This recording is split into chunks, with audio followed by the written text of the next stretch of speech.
right now at 6, San Francisco's budget gets the green light, but that means tough cuts for some of the city's most vulnerable residents.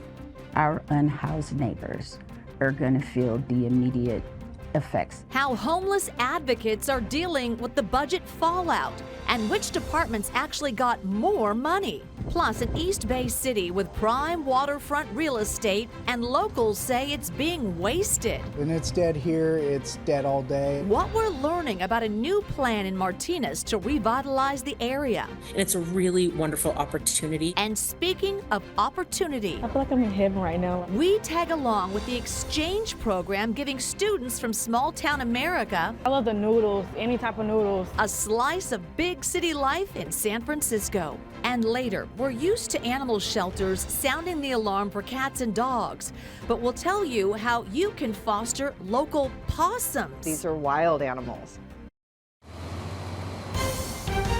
This is CBS News Bay Area with Juliette Goodrich. Good evening. After months of haggling and some intense public outcry, San Francisco's Board of Supervisors passed Mayor Daniel Lurie's budget for the upcoming fiscal year, and it comes with some painful cuts to close the city's nearly $800 million budget. So Lauren Toms is here in studio to break it all down for us. Hey there. Yeah, hey, Juliet, this year's budget battle was painful, and that was felt not just by the mayor, but also by members of the Board of Supervisors. And it's all because of that massive budget deficit. Now, Lurie instructed all departments to shave off at least 15% of their budgets, all except public safety departments. But the biggest cuts come to city commissions and community services, who tell me they're left wondering how to survive without city support while the need still continues.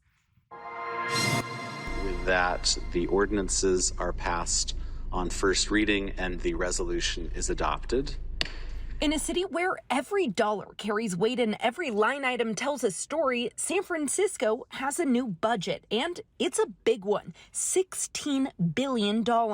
Just over 6 months into his first term in office, Mayor Daniel Lurie's vision has passed, with support for public safety, but painful cuts to nonprofits and city departments. Last week, Lurie, who was required to produce a balanced budget to combat a $782 million budget deficit, acknowledged the tough cuts that came with the job. This year's budget offered few good options. That sentiment echoes far beyond City Hall. Just blocks away at Project Homeless Connect, which provides homeless prevention aid and resources for those experiencing homelessness, Pamela Grayson Holman got the news that after 2 decades, their city funding, or 92% of their budget, was cut entirely. Our unhoused neighbors are going to feel the immediate effects of this. And so those mental health services and just all the wealth of services that CBOs provide are really critical to having clean, safe streets here in San Francisco. The final budget passed 10-1, the lone no vote coming from freshman supervisor Jackie Fielder, who says this budget sends the wrong message about who the city chooses to protect. This is not leadership. This is abandonment. For all those reasons, I cannot, in good conscience, vote in support of this budget, and I will be voting no, with disappointment, with frustration, but also with clarity about the kind of city we are fighting to become.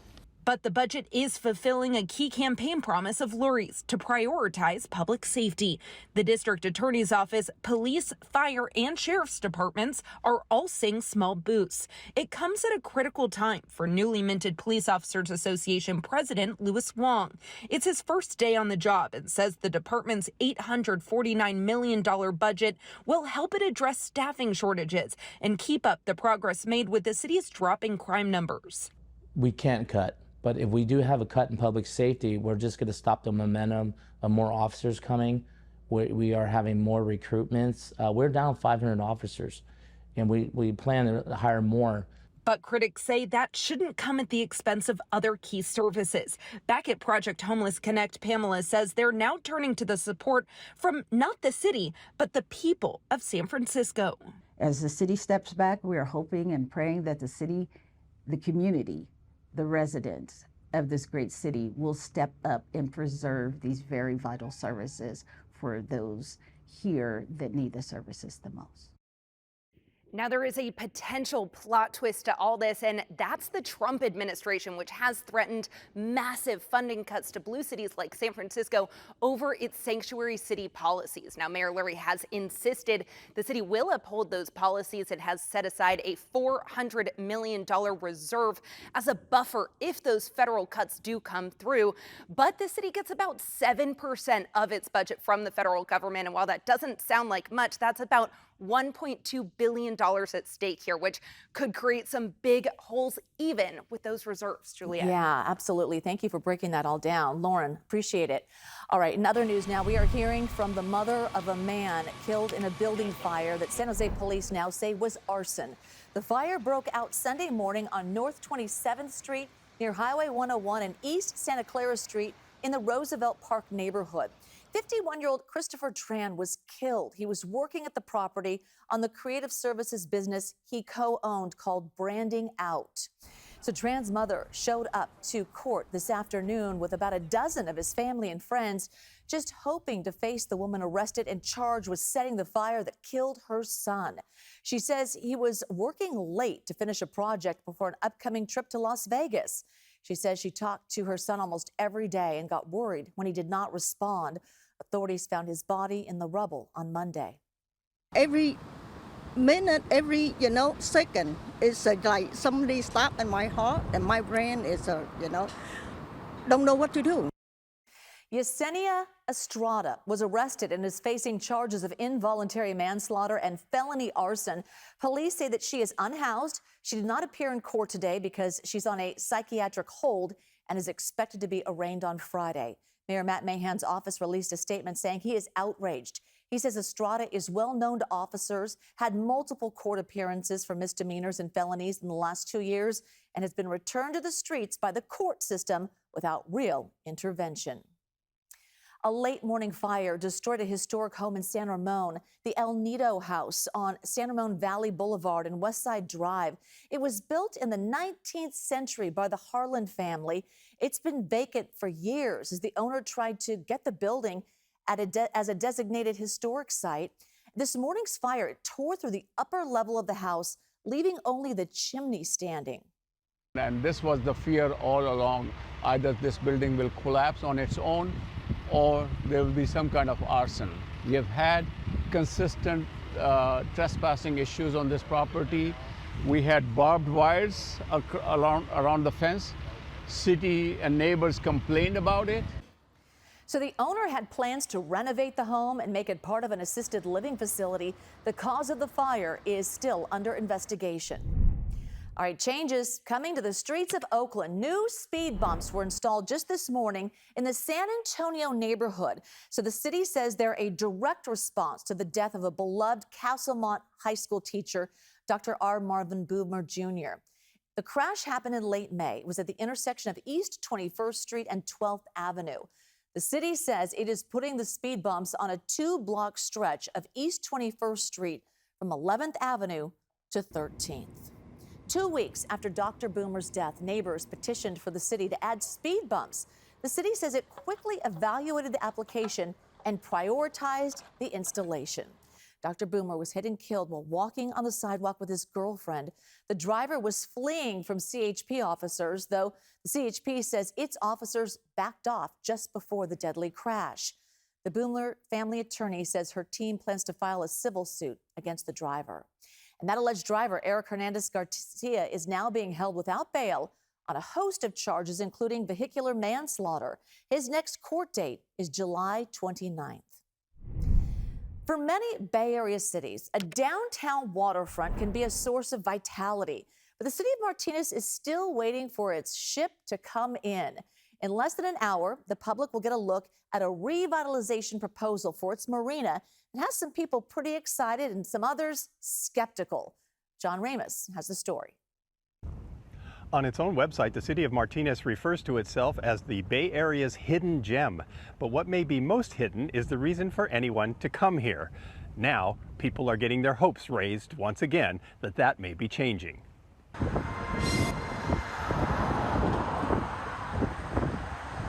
All of our businesses want to thrive, and the best way that they can thrive is if they have people here to see what they have to offer. Martinez has everything it needs to be a thriving destination for visitors. Its quaint downtown features historic buildings with small restaurants and antique shops. And then there's the waterfront, with a large park and a marina that many cities would love to have. But it remains ghostly quiet, and the facilities have fallen into disrepair. Chamber of Commerce President Aaron Allen Castry thinks he knows why. Martinez lacks a attractor. You know, there's not something here that really drives people to come across the bridge and look at the marina and say, hey, what's that over there? We've lacked that, and that I think this project gives us the opportunity to see something like that happen, to actually give people a reason to seek out Martinez. The project he's talking about is a big secret, about to be revealed. At 7 o'clock, Tucker Sadler, an architectural company out of San Diego, will present its proposal to revitalize the waterfront area. As the head of a city with no money of its own to spend, Mayor Brianne Zorn is clearly excited by the prospect. And it's a really wonderful opportunity to see somebody with as much experience as they have in other places of the country looking at Martinez and saying, yes, this is where I would like to invest our development dollars. No details or renderings are being released before the meeting, but Zorn says it will probably be anchored by at least one hotel. And when she imagines what could be coming, her thoughts go to the similar-sized city of Edmonds, Washington. They have a beautiful boutique downtown. They have a beautiful waterfront, lots of recreation, and they have a ferry. That would be important because so far Martinez hasn't qualified to be a stop for Bay Area ferry service. There's a lot of opportunity for it. We're very well situated, but again, without the people there, it doesn't meet the threshold.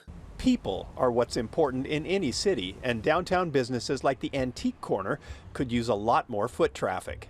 Foot traffic is like 90% of our business. When it's dead here, it's dead all day, and when we have people, it flourishes. Wendy Terrian is one of the vendors in the Antique Collective. She has high hopes for what a reimagined waterfront could mean, but she also understands why, after years of promises, some are keeping a wait-and-see attitude.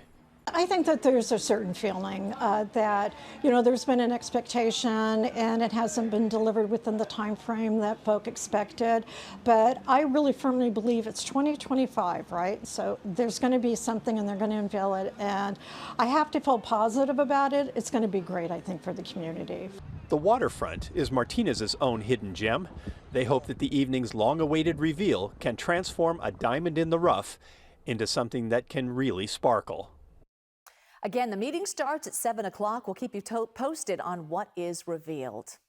All right, still ahead here at 6, rural America meets big city San Francisco. We're going to take you inside an exchange program aimed at connecting students from all walks of life.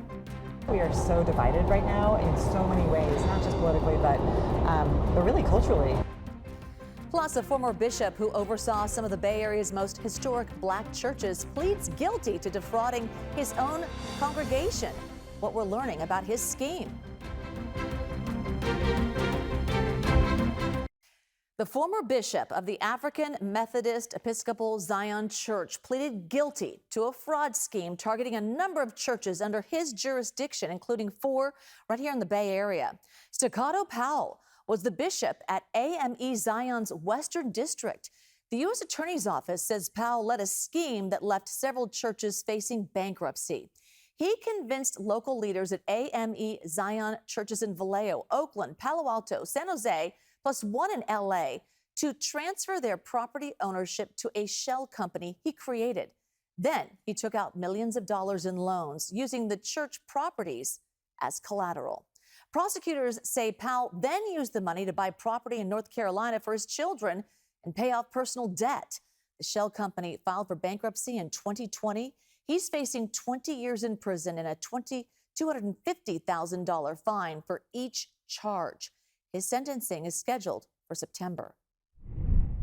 A contest to imagine a redesigned Market Street in San Francisco. The best ideas from all around the world were showcased right this afternoon. So contestants were told to think big without any constraints to their budget or size and scope.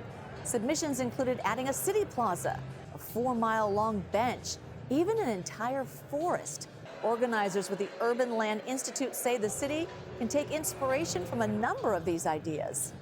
What we learned through the process is there is not one single idea that's going to fix Market Street, not at all. But what we can see today is that we now have a toolkit. Organizers say they received a total of 173 submissions from 9 different countries. Some students from all across the country just spent time playing tourist in San Francisco. It is all part of the American Exchange Project. It's a nonprofit aimed at connecting young people from different backgrounds. And this past week, students from rural towns all over the country visited the Bay Area. Our Suji Nam spent the day with these students to learn why this program means so much to them.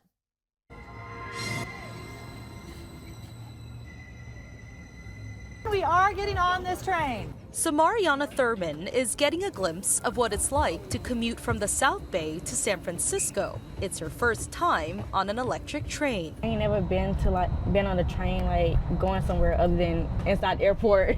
Thurman is from Jackson, Georgia, a town of about 6,000 people. It's very different. I'm loving it, loving the weather.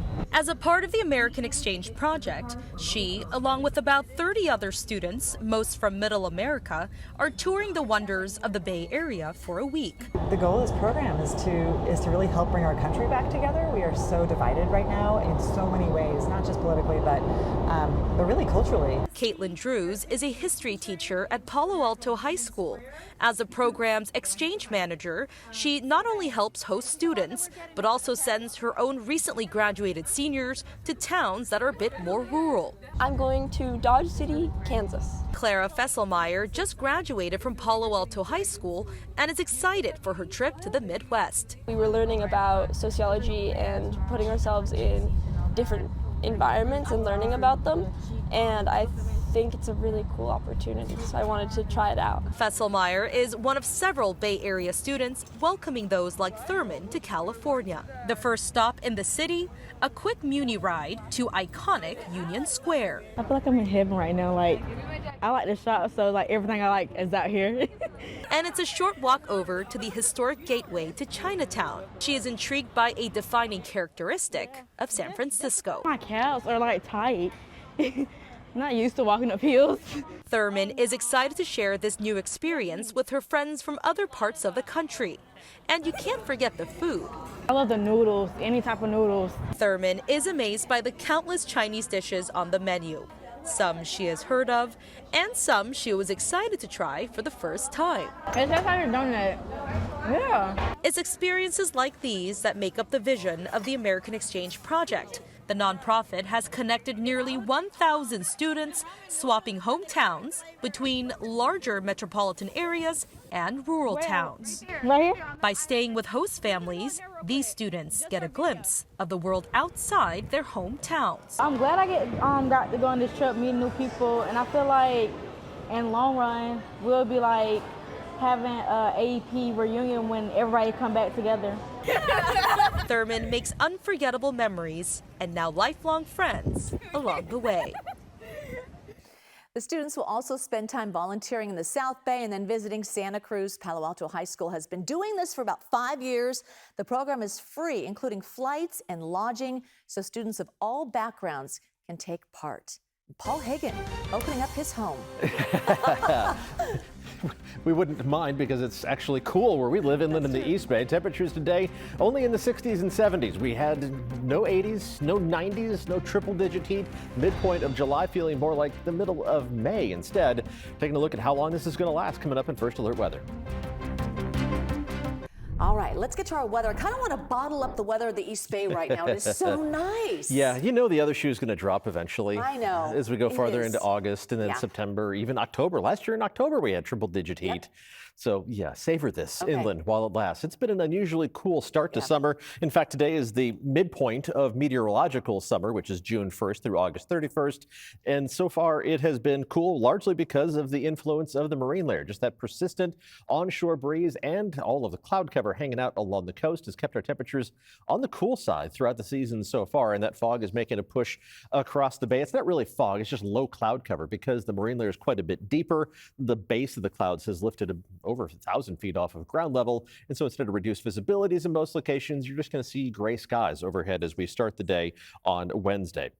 Today's Wednesday. Start the day on Thursday. Let's take a look at the specific numbers so far this season. The average high temperature in San Francisco since June 1st has been 63.5 degrees. That includes today's high temperature of 65. That makes it one of the top 25 coldest first halves of summer on record, which dates back to 1850, and it's the coldest first half of summer since 1982. So this is something that hasn't happened in quite a while, and it doesn't look like we're going to warm up anytime soon. Gusty onshore winds today, those are going to retreat somewhat overnight, but they pick right back up during the day tomorrow. Not nearly strong enough for a wind advisory, but noticeable and enough to keep that marine air pushed pretty far inland. 20 to 30 mile an hour gusts in the afternoon tomorrow and again on Friday. The winds will probably back down a little bit as we head into the weekend, which should allow our temperatures inland to warm up to within 5 degrees of normal, but that's about as close as we're going to get over the next 7 days. There's the cloud cover hanging out. Again, the base of the clouds is above the top of Salesforce Tower, which is over 1,000 feet tall, so it tells you where the base of the clouds is specifically. Temperatures right now, 60s and 70s, anywhere from 61 degrees right now in San Francisco to 72, the least cool spot in Livermore and in San Jose. Those numbers are going to drop down to the 50s later on tonight as the low cloud cover continues to spread out. Let's take a look at Futurecast, and it's going to make a big push across the bay and well inland, even some of it making its way into the Central Valley. Now, it's not going to last too long there. And inland parts of the Bay Area, it's not going to last long there either. Retreating back to the coast by late morning, not going to budge along the coast, and your temperatures are going to be chilly once again. It's what you expect here in No Sky July, but everyone's temperatures are still going to be at least a couple degrees below average. Here's a look at the specific numbers for Thursday afternoon.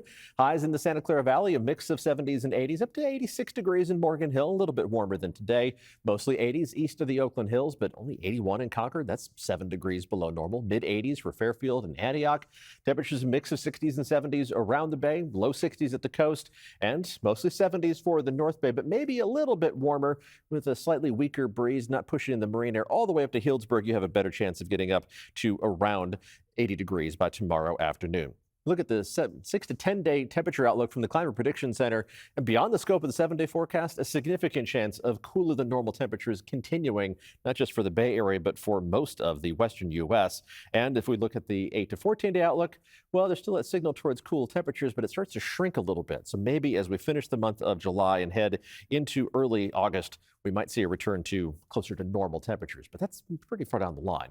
Inland temperatures, again, the warmest days are going to be Saturday and Sunday, and even then, we're only going to reach up into the middle portion of the 80s, and then we drop back down the other side of the roller coaster again next week. A consistent forecast around the bay, upper 60s to near 70 degrees, with that mix of morning cloud cover giving way to afternoon sunshine. And at the coast, it is fog and low cloud cover that just refuses to back away from the coast, and that keeps your temperatures in the low 60s through the next 7 days and likely the next 10 to 14 days as well. Jules? All right, Paul, thank you. When we come back, have you ever wanted to take care of opossums? I never have, but now I do. So if your answer is somehow yes, then we've got some good news for you. Night owls looking for a friend now have their chance. One wildlife rescue in San Francisco is asking volunteers to foster orphan opossums. So the Urban Wildlife Rescue, Yettercell, is looking for volunteers to care for opossums for 1 to 2 months. The organization says volunteers need enough space in their backyards for an enclosure to help the animals acclimate to their surroundings before releasing them back into the wild. If you're interested in joining the team or fostering an opossum or other wild animal, just fill out the application on the website. You can see it on the screen. We'll have it on our website too. CBS Evening News is next. We'll see you at 7 o'clock with more local news.